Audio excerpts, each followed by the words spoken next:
like, subscribe, and leave a comment. So here's your review of AEW Rampage and Dynamite week commencing August the 7th. As you know, if you're watching this channel all the time, like I do, our Rampage is the week prior because I'm doing it in England. So it starts off with the Hardy Boys, well, the Hardys and Keith Lee versus Kip, Butch, and the Blade in a decent match. Go and watch, you haven't seen it, but in the end, Jeff gets the pin. Then the Hardys and the Young Bucks are in the back going back and forth and saying they want to face each other, so we'll see what happens. They're going to face each other in Dynamite. Then we have Anna Jay versus Sky Blue in a decent match, but in the end, Anna Jay got the win in a pretty good match. Go and watch it. Then we had Swerve Strickland and AR versus some guys, and it was a squash match, obviously.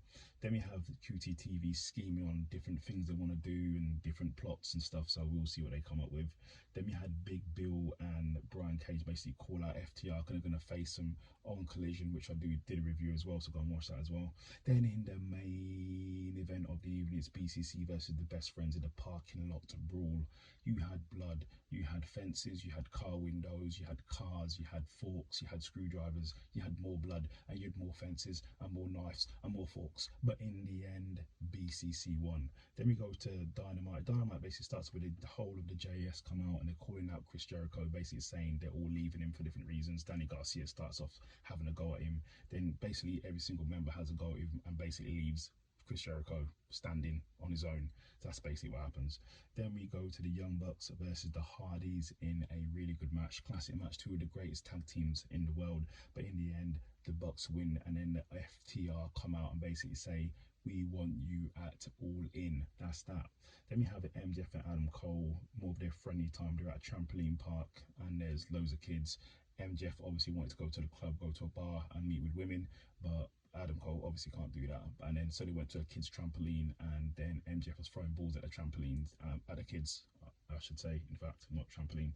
Then we had the BCC basically in the back saying they hope the Best Friends learnt their lessons and they're coming for the Lucha Brothers, so we'll see what happens. Then we had Jack Perry versus RVD, or Rob Van Dam.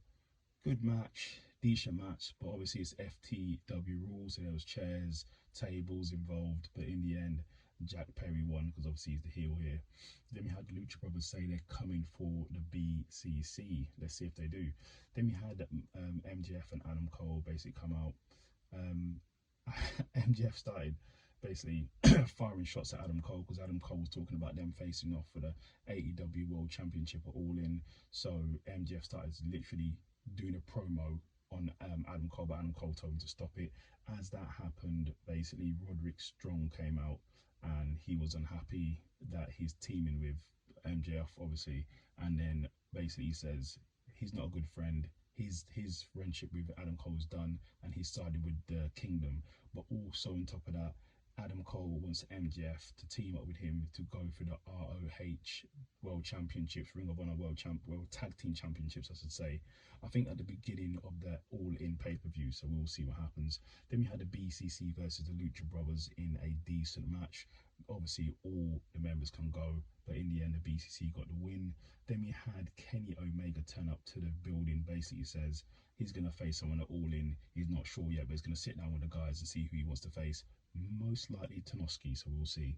Then we had the Mogul Embassy come out with Swerve Strickland, basically calling out Nick and calling out Darby.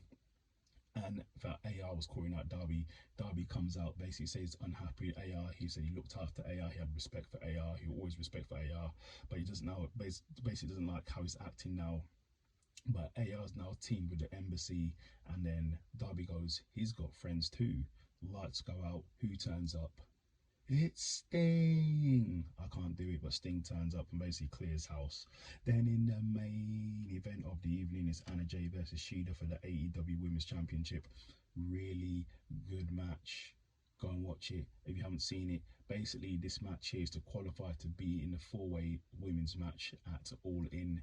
And in the win was Shida. So Shida got the win. She will now be joining Toni Storm, who's putting a rematch clause in at All In to go into the four-way match. At the moment, it's Shida and Toni who's in the four-way match at All In. There's two more participants to come up in more matches. So that's your review of AEW and Rampage. Leave a comment. And Dynamite. Rampage and Dynamite.